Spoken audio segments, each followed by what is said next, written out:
Talk about physical attraction just for a second, briefly. Gravity wins. I'm out. Gravity wins. Nobody's figured out how to beat gravity. And they're like, well, there's procedures. Only a couple of times until bad things start happening there, right? Like you might go, I can fix it for, eventually you're drooling on yourself and you're not sexy, all right? It's scary, it's frightening.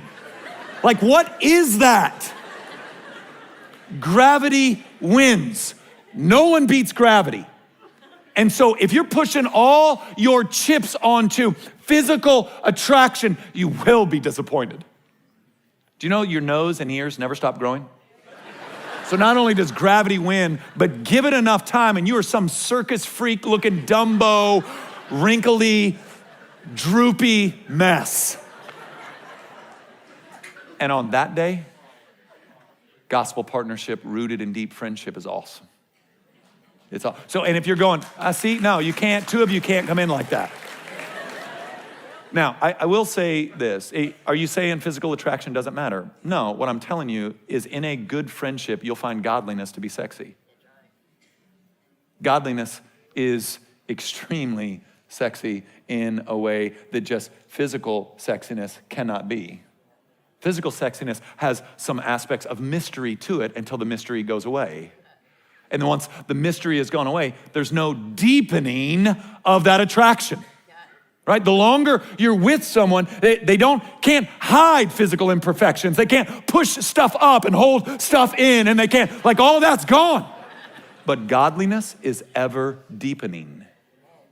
Godliness is ever deepening. It's like logs that continually get thrown on a fire as you watch your wife love and serve the Lord, as you watch her mature, as you watch her grow, as she becomes the type of iron that sharpens your life. This is where we should be pushing into. And single men, you should be pursuing God. Like, I grieve for some of our godly single women here.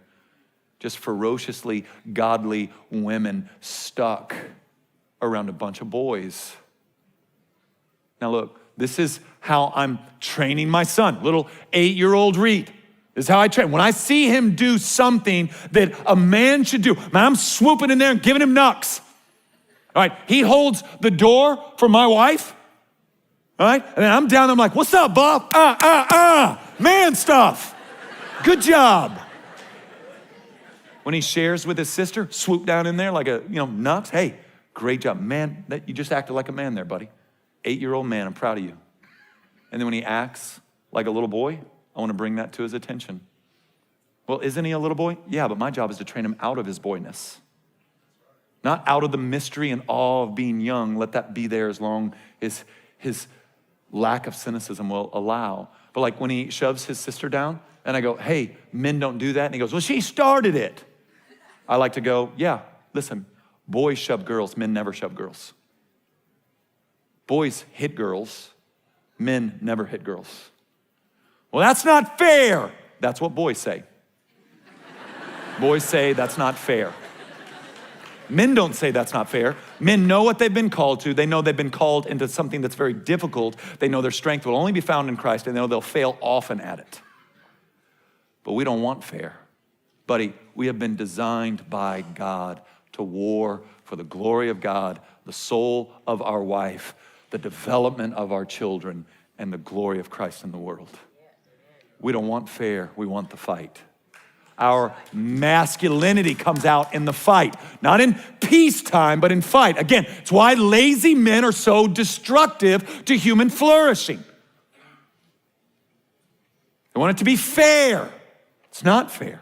You don't want fair. You hadn't been designed for it. Think about the movies we like to watch.